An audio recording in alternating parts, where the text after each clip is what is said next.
Mindfulness se practica durante la actividad diaria. Por el contrario, la meditación sí exige un tiempo en donde tú puedas sentarte en quietud, es decir, tu atención está completamente girada hacia tu interior y tú practicas meditación sentado y en silencio. Son dos actividades muy diferentes, un poco lo mismo. Todos los caminos de crecimiento interior, de autoconocimiento, pasan por la observación de uno mismo. ¿Observar el qué? Observar mis emociones, observar mis reacciones, observar cómo proceso emocionalmente determinadas situaciones. Y es una observación ecuánime.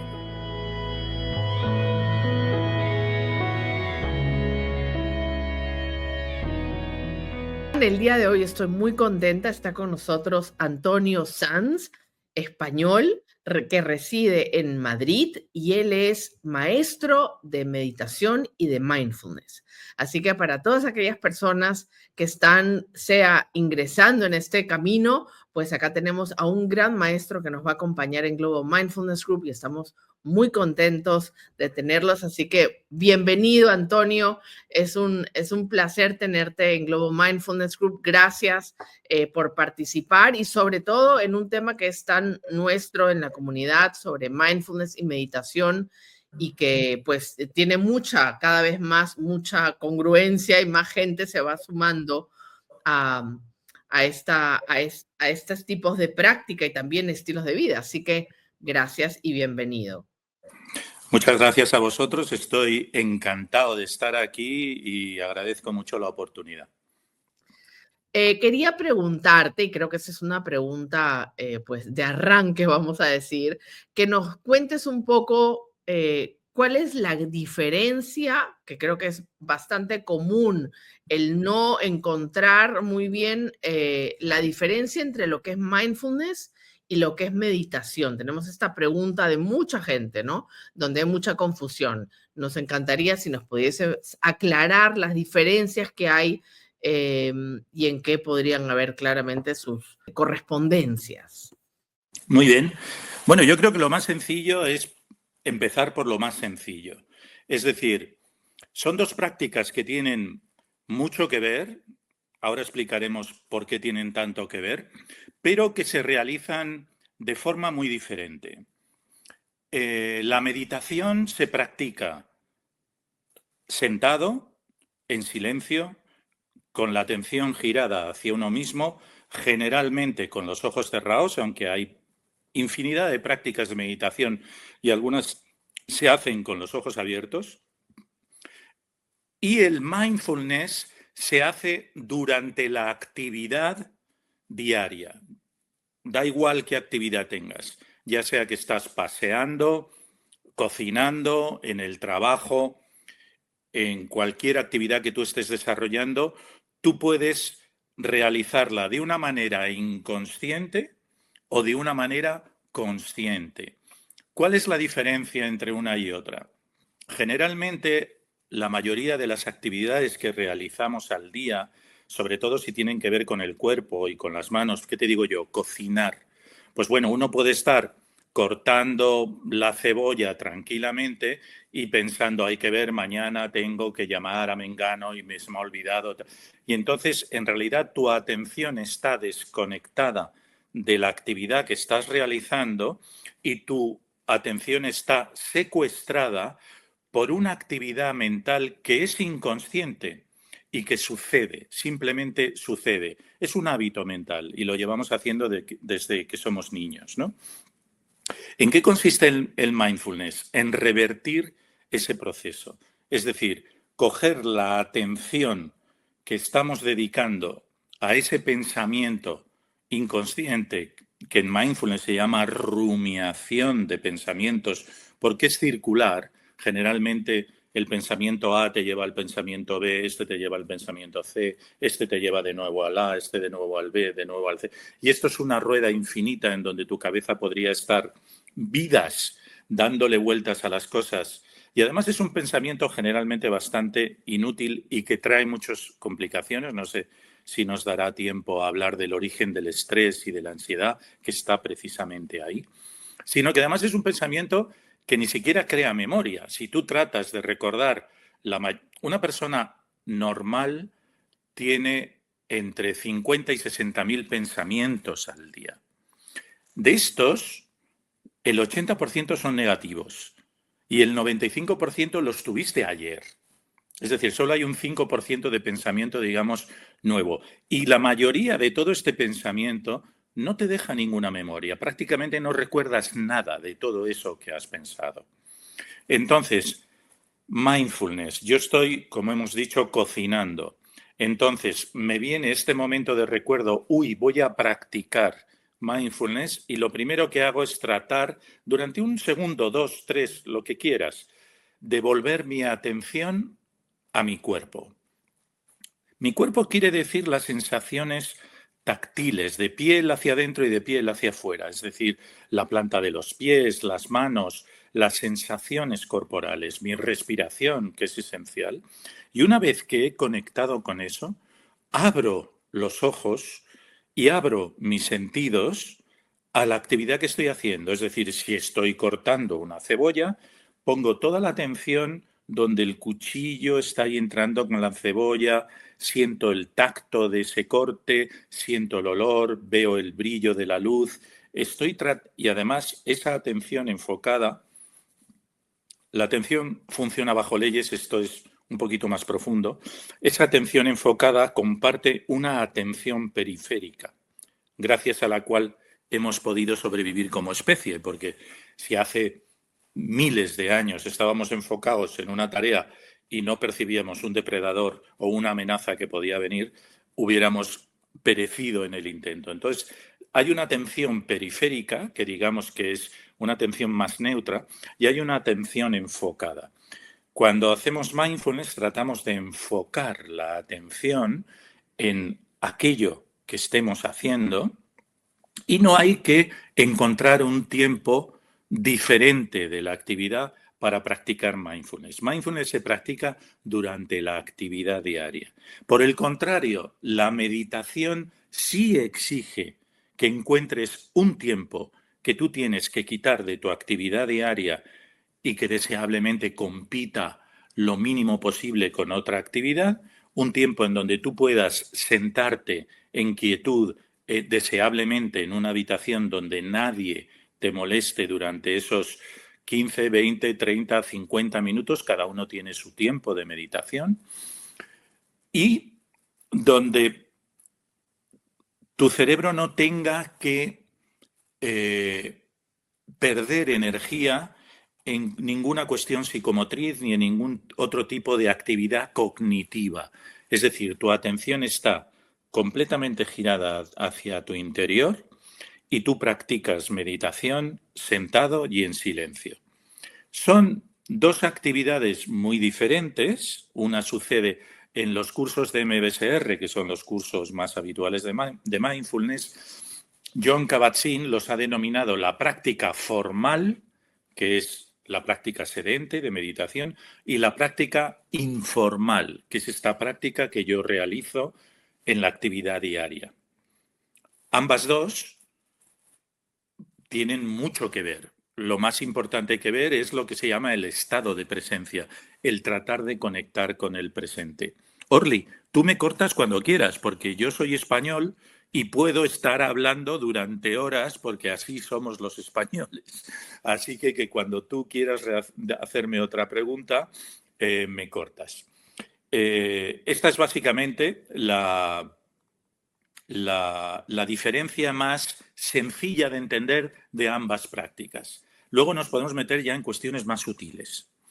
Vale, que creo que luego en alguna cápsula informativa que nos compartas, sí sería estupendo ir un poco más y profundizar, y te agradezco haberlo explicado de manera tan clara y tan sencilla, la gran diferencia, porque mucha gente confunde mindfulness con meditación, mucha gente cree que es lo mismo. Y bueno, te agradezco el haber hecho esta diferenciación.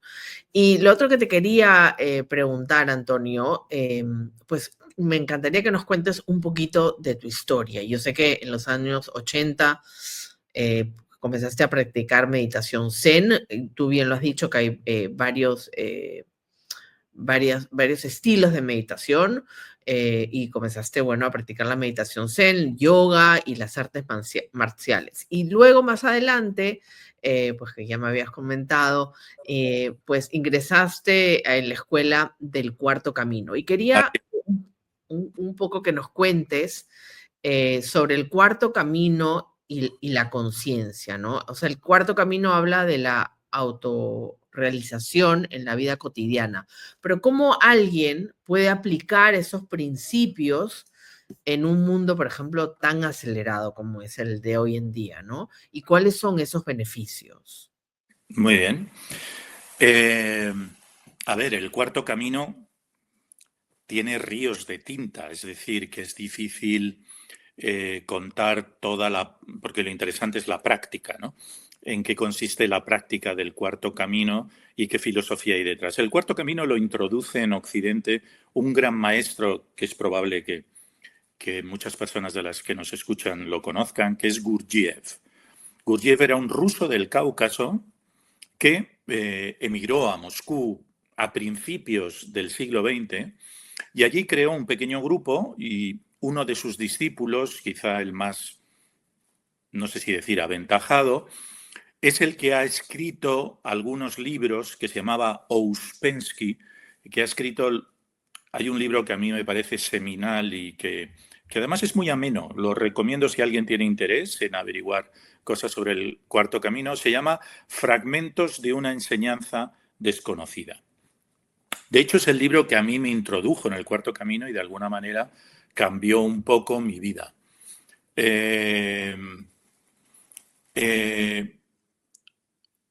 La práctica esencial del Cuarto Camino consiste en lo que se llama el recuerdo de sí. Es decir, estar consciente. Esto que llamamos básicamente mindfulness. Viene a ser un poco lo mismo. Todos los caminos de crecimiento interior, de autoconocimiento, pasan por la observación de uno mismo. ¿Observar el qué? Observar mis emociones, observar mis reacciones, observar cómo proceso emocionalmente determinadas situaciones. Y es una observación ecuánime. Ecuánime quiere decir que es una observación como si fuera un científico mirando por un microscopio, muy aséptica. Es una observación en donde uno no se involucra en lo que está observando, en las emociones que está observando. Entonces, sucede algo en mi vida, ¿qué te digo yo? Estoy en un atasco, se me cuela uno con el coche delante y yo, de forma mecánica, esto es una terminología muy del Cuarto Camino, lo que es mecánico y lo que es consciente, lo que es mecánico simplemente sucede de una manera muy reactiva. Entonces yo veo a alguien que se me cuela con un coche y de manera reactiva y mecánica yo siento un acceso de ira, por ejemplo, ¿no? Y digo, pero bueno, este tío que se me ha colado. Entonces, si en ese momento yo tengo un recuerdo de sí, porque uno puede establecer determinadas alarmas y, por ejemplo, las reacciones negativas puede ser una alarma que a mí me hagan recordar que es un momento de trabajar. ¿Qué quiere decir eso? De observarme. Entonces, en este momento, yo lo que hago es abrir un campo de observación de lo que está sucediendo, de lo que yo estoy experimentando. Entonces, estoy experimentando una emoción negativa. Entonces, cuidado, no la reprimo, porque si yo la reprimo o la suprimo, se acaba la observación y se termina el trabajo. Y además esa reactividad, que ese trigger, ese desencadenante de mi reacción, se va a quedar intacto. No voy a poner luz sobre él. Entonces, la observación no es represión. Yo no reprimo esta emoción negativa. Simplemente la observo. Y observo dónde la siento. Observo cómo esa emoción está evolucionando. Observo las ideas que vienen asociadas a esta emoción. Observo las ideas de, ¿qué te digo yo? Indignación, injusticia, yo qué sé, cualquier cosa que mi ego me esté contando y que empiece a justificar por qué yo me encuentro en ese estado negativo. Y ese proceso de observación consciente ya por lo pronto genera una distancia en donde yo ya no estoy, también un término del cuarto camino, ya no estoy identificado con esta emoción, sino que me despego de ella para poder observarla. Es decir, es un cierto desapego. Y eso ya de por sí empieza a quitarle fuerza a esa emoción. Bueno, esto es largo de contar y por supuesto que tiene sentido en la práctica, no en la teoría, ¿no? Bueno, pues esta es básicamente el trabajo del cuarto camino, que es el recuerdo de sí y que nosotros ahora le llamamos mindfulness, en los años 90 le llamábamos awareness, es decir, esto es antiguo como el mundo. En los textos palis de hace 2300 años se llamaba sati, es decir, lo que ahora llamamos mindfulness, en Pali se llama sati. Es decir, es una experiencia que ha pasado muy desapercibida en Occidente, pero de lo que los orientales en India y luego en China eran muy conscientes de ello. Bien. ¿Qué otra pregunta me habías hecho? La pregunta es por qué, para entender un poco, ¿por qué se llama el cuarto camino? En todo caso, Ah, ¿cuál es la razón por la que se llama el cuarto camino y cuáles son los otros tres? De manera breve para que las personas pues podamos tener el panorama un poco más completo. sí. A ver, lo más sencillo de entender. Le llaman el cuarto camino porque Gurdjieff describe tres caminos. El camino del fakir, el camino del monje, el camino del yogi. Y este sería el cuarto camino que integra los otros tres. También esto va relacionado con lo que en el cuarto camino se describe como los centros. Hay un centro psicomotriz que tiene que ver con el cuerpo, hay un centro emocional y hay un centro intelectual. El centro psicomotriz y del cuerpo tiene que ver con el camino del fakir, el centro emocional o devocional tiene que ver con el camino del monje y el centro intelectual tiene que ver con el camino del yogi. El cuarto camino trata de integrar estos tres centros y además tiene un mensaje que a mí es el que me parece muy importante y que yo asumo y que así lo enseño, esa es mi formación, que nos dice que para crecer espiritualmente o crecer de forma interior, si la palabra espiritual te trae algún tipo de dificultad, es una cuestión de términos, lo importante es la experiencia, no necesitas irte fuera del mundo. Es decir, yo no medito para escapar del mundo, para escapar de mi estrés, para escapar del turmoil, ¿no? Para escapar de esa rueda del hámster que me produce estrés, ansiedad y dificultad en la vida. Y entonces me meto en mi habitación o en una cueva y ahí entro en un éxtasis maravilloso y durante ese tiempo que yo medito estoy viviendo un momento de paz que abandono para luego integrarme en la vida. Eso no es así y el que lo entienda así se está equivocando de plano. Es decir, el cuarto camino te dice, tú puedes crecer espiritualmente allí donde estás. Es más, te dice que allí donde estás está perfectamente diseñado porque es el lugar perfecto que tú necesitas para crecer espiritualmente.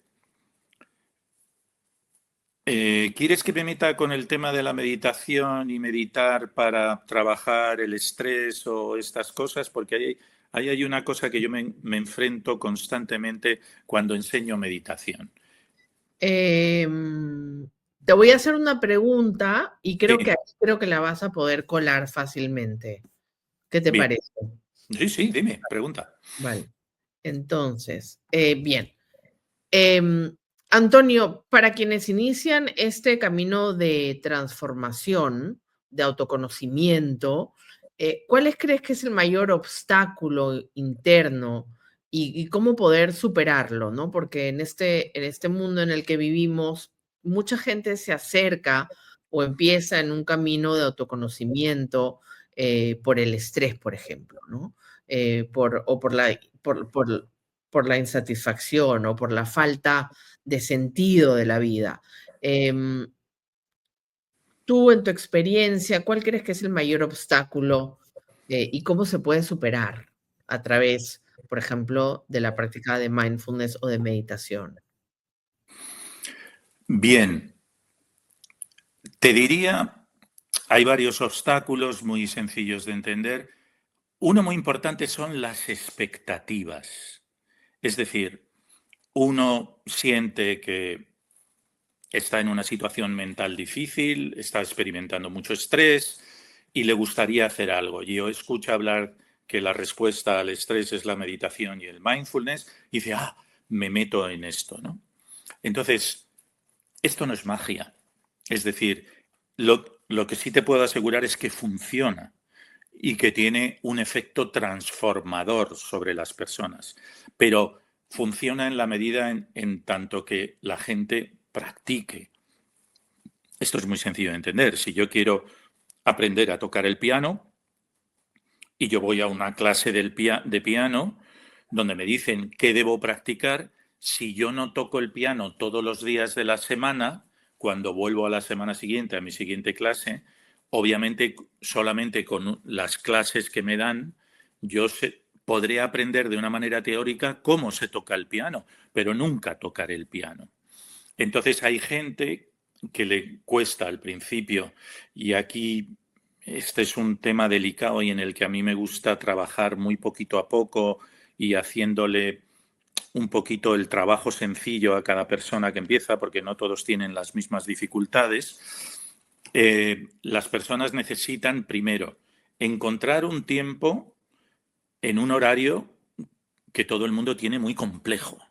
Entonces, esto tiene que ser una cuestión de prioridades. Es decir, si yo quiero realmente que la meditación y el mindfulness tenga un impacto sobre mi mente y sobre mi estado de ánimo, obviamente tengo que dedicarle tiempo. Y dedicarle tiempo a la meditación significa hacerle un hueco diario en el horario que yo tengo y que es difícil porque todos estamos tremendamente ocupados y atareados y yo creo que eso es una de las grandes falsedades de nuestro tiempo, ¿no? Luego, si quieres, nos metemos con eso en cómo valoramos el tiempo en función de la productividad, ¿no? Y esto es terrible, ¿no? En términos de crecimiento personal.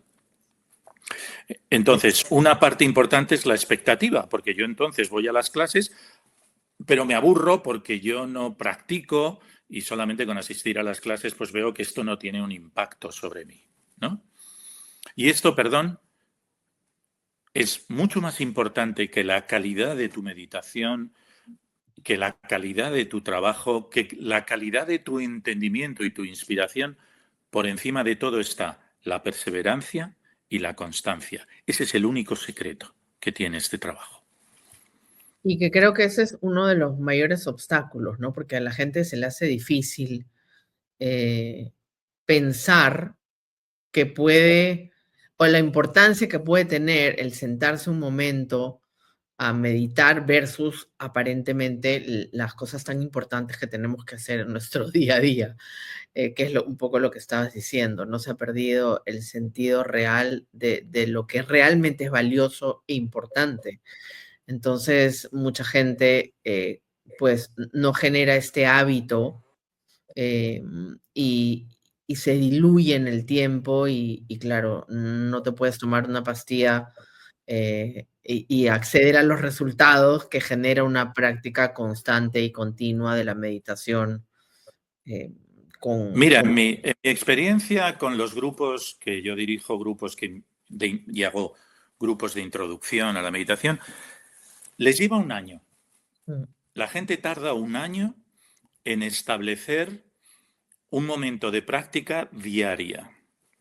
Es más o menos lo que yo vengo observando en los últimos años, en este tiempo tan tremendo que vivimos. Hay personas que les cuesta menos, pero generalmente viene a ser alrededor de un año. Y otra cosa que veo que pasa mucho cuando empiezo un grupo, es que hay gente que tiene deseo de hacerlo, pero me dice, uy, es que ahora estoy en plena mudanza y ahora va a ser, otro me dice, uy, es que estoy en pleno divorcio y con este lío, uy, es que en el trabajo ahora no sabes qué lío. Y esto que describen lo que está pasando se llama la vida. Esta es la vida. Y lo vivimos como situaciones difíciles o complejas del divorcio, la mudanza, los despidos laborales, porque tenemos un deseo de controlar eso y la vida no se puede controlar. La vida es incontrolable. Entonces lo que te dice la enseñanza es, esto de cuando ya pase todo esto y ya me quede tranquilo, voy a trabajar, no existe, no está en el mundo. Lo que te dice la enseñanza es, encuentra la paz ahora y entonces todo encontrará su orden. Qué bien, qué bueno el mensaje, qué bien que lo puedas comunicar de esa manera, porque efectivamente siempre estamos justificando y dando excusas de por qué dejamos de hacer cosas para encima hacia nuestro favor, ¿no? Hacia nuestra salud, hacia nuestro bienestar, porque justamente tenemos esta idea que tenemos que ocuparnos de lo que está sucediendo afuera y tratar de controlar la vida, cuando en realidad no hemos entendido cuál es el eje real y cuáles son las prioridades y desde dónde se desprende justamente todos los eventos que surgen en nuestra vida. O sea que y yo a veces digo, ¿no? Si las personas pudieran proyectar y ver una vez teniendo esta práctica consolidada, lo que sería la vida de ellos y cómo pudiesen gestionar o vivir esta experiencia de vida tan distinta, teniendo ya la práctica, poder proyectarles una mini película, ¿sabes? Esto es lo que te va a dar la meditación. Te da mucho sentido, te da mucha seguridad. Mira, por ejemplo, te pongo un ejemplo que ayer estaba hablando con uno de mis alumnos, ¿no? Que me decía, es que yo no puedo estar seguro de la fidelidad de mi pareja. Y yo le decía, no, y nunca vas a estar seguro de eso. De lo que sí puedes estar seguro es de que si tu pareja te es infiel, tú puedes gestionarlo. Sí. Esa es tu seguridad. Tú no puedes controlar o cambiar a otro o el comportamiento de otro. Solo puedes controlar y cambiar el tuyo. Entonces, este trabajo te da esa seguridad de que tú puedes gestionar conflictos independientemente de cómo sea el conflicto. Exactamente. O sea, yo creo que eso es un,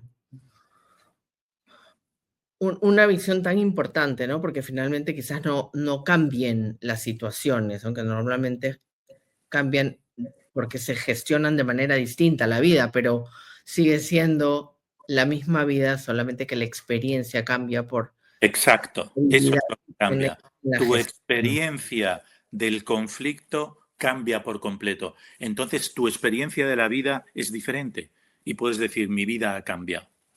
Así es. Bueno, vamos a hacer un mini documental, Antonio, un videíto cortito para mostrarles a la gente. Esto es lo que pasaría si es que dentro de todas las situaciones que tenemos y conflictos que tenemos y situaciones de la vida misma, ¿no?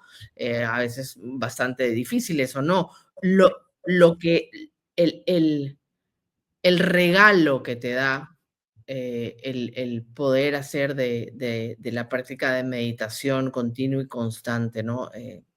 La verdad que es indescriptible y, y creo que es un buen momento para que todas las personas puedan acercarse a la meditación y sobre todo a la práctica de meditación, porque mucha gente también la confunde, cree que es religiosa, cree que tiene alguna... Te voy a contar, ahora que dices eso, Sí, un ejemplo que yo he tenido en uno de mis grupos, ¿no? Imagina que tienes una persona católica, apostólica, romana, profundamente religiosa. A su lado se sienta una persona completamente agnóstica, que ni cree en la religión ni en la espiritualidad. Y a su lado puedes tener un musulmán. Entonces, imagina que hacemos una práctica de meditación y entramos todos en un estado muy profundo de conexión, ¿sí? Y vamos a imaginar que estas tres personas tienen esa misma experiencia. Cuando yo luego pregunto, ¿qué tal? ¿Cómo te ha ido la meditación? La católica dirá, yo he encontrado a Jesús en mi corazón. El agnóstico dirá, yo he tenido una conexión profunda conmigo misma. Y el musulmán dirá, yo he sentido crecer en las palabras del profeta o del Corán, ¿no? Y eso es irrelevante, porque las creencias de cada uno son irrelevantes con respecto al trabajo. Lo importante es la experiencia. Cómo luego yo la cuento va a depender de mi religión, de mis creencias, de mi background, de mi educación, y así yo lo voy a contar. Pero yo he podido tener la misma experiencia que esta persona que está al lado, que esta lo va a contar de forma diferente. Y como digo, es irrelevante cómo lo cuentas. Lo importante es haber tenido esa experiencia de conexión. Esa es la espiritualidad. La creencia es la religión.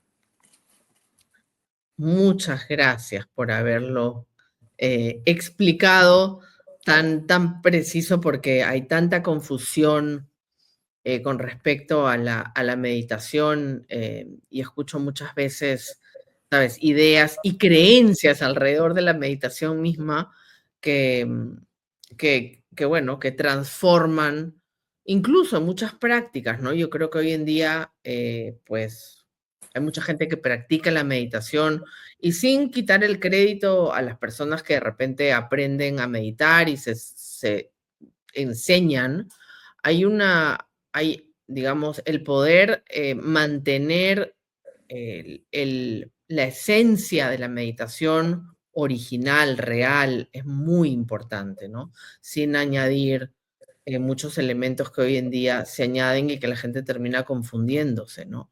Entonces es una práctica que no tiene que ver con la religión, no es religiosa, no es, al contrario, finalmente te invita a tener una experiencia con lo más profundo de ti mismo, ¿no? Sea en la versión cinematográfica que sea, que puede ser muy distinta uno del otro, pero te lleva a esa experiencia tan única contigo.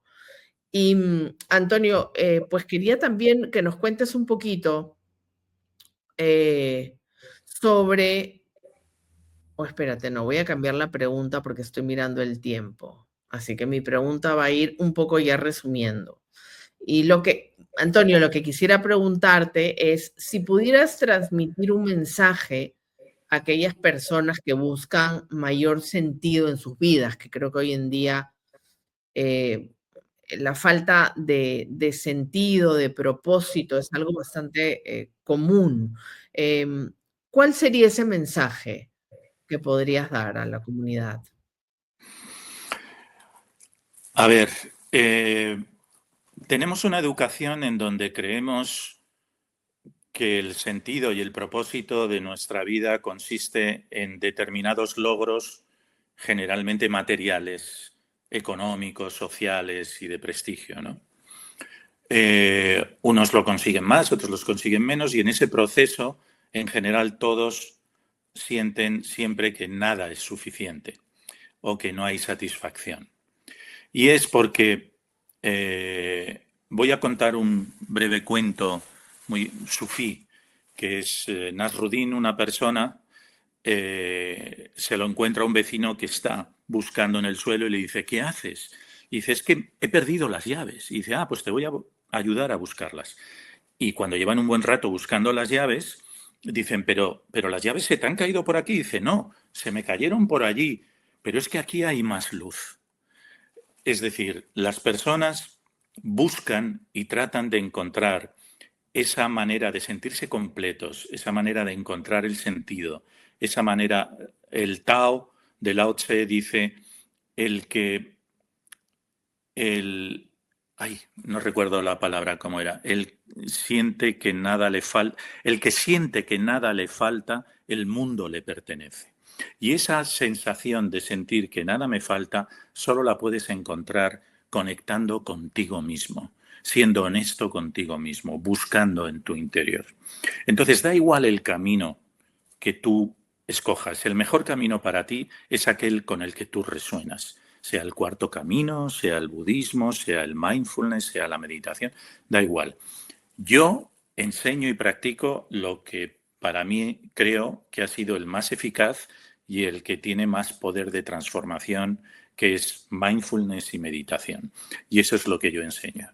Cuando empiezas a trabajar honestamente y diariamente en este camino, la vida empieza a cobrar otro sabor. Paladeas de otra forma las cosas, ¿no? Entonces todo empieza a tener un mayor sentido, empiezas a tener una mejor relación con tu familia, con tu pareja, con tus hijos, empiezas a tener una relación más honesta y correcta con tu trabajo y poco a poco vas teniendo una mayor calidad de vida. Y a partir de ahí el camino es larguísimo, es infinito. Hay todo un camino espiritual que puede seguir avanzando. Pero estas serían básicamente lo que yo podría transmitir con respecto a este camino. Yo este camino llevo ciertamente ya casi 40 años y ha tenido para mí una profunda transformación de quién soy, de qué busco, qué deseo. Y hoy día me encuentro en el lugar donde quiero estar, haciendo lo que quiero hacer y con una coherencia con quién soy, a qué me dedico, cómo me gano la vida y qué hago. Y eso, esa coherencia, esa honestidad conmigo mismo te produce una profunda paz interior. También lo veo en mis alumnos. Hay gente que lleva conmigo muchos años, pero hay gente que en cuestión de año y medio, han transformado completamente su vida, ¿no? Me está viniendo a la mente una alumna mía que empezó conmigo hace 2 años, que en la sesión lloraba diciendo que por las mañanas ella no soportaba ir a su trabajo, era un trabajo que odiaba profundamente. Y en cuestión de año y medio empezó a decir que finalmente lo que más le llenaba en su vida era el mismo trabajo, que era un trabajo de cuidar a ancianos. Y al principio aquello le resultaba dificilísimo. Y cuando encontró esa conexión con el presente, en lo que haces y viendo el resultado en estas personas que ella cuidaba, empezó a encontrar el amor y la compasión en ese trabajo y de repente ese trabajo era lo que más la hacía florecer.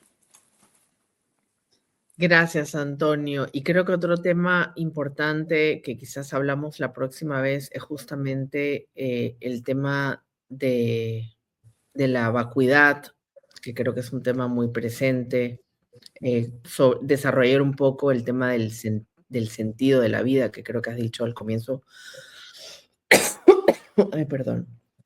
Que también creo que es un tema importante para que la gente comprenda. Y también quisiera, en la próxima oportunidad, que nos hables de tu libro. Han quedado varios temas pendientes, pero lamentablemente tengo ahora un máster y ya tenía media hora y nos hemos pasado 15, ya no quiero pasarme más, pero si no te importa. Estoy a tu disposición cuando quieras, para mí es un placer, me dedico a esto, para mí me fascina este tema, o sea que con toda libertad, encantado de hacer tantas conversaciones como quieras, yo feliz completamente de hacerlo. Muchísimas gracias, Antonio, gracias. En GMG te ayudamos a encontrar la calma dentro del caos. Estos vídeos y talleres gratuitos te ayudarán y acompañarán a recuperar tu salud y equilibrio. Suscríbete, dale like y compártelo. Así nos das una mano para seguir llegando a más personas que, como tú, están buscando sentirse mejor. Y también apoyas al trabajo honesto y generoso de todos los expertos que hacen posible este espacio con tanto corazón.